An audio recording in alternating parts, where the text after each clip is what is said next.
बिस्मिल्लाहिर्रहमानिर्रहीम। अस्सलाम वालेकुम। आप देख रहे हैं DNN न्यूज और मैं हूं गुलाम ज़हरा। अब रुख करते हैं खबरनामे की तरफ।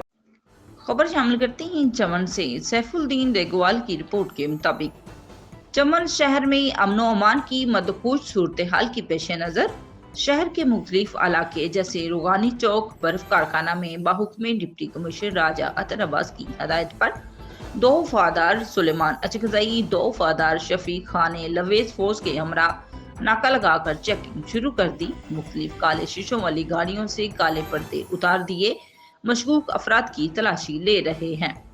अब तक के लिए इतना ही। मज़ीद खबरों के लिए हमारे साथ रहिए। रमजान असली रिप्लेसमेंट ऑफर। अपना कोई भी पुराना गैर मेयारी मैट्रेस लाएं और बिल्कुल नया मोल्टी फोम मैट्रेस ले जाएं।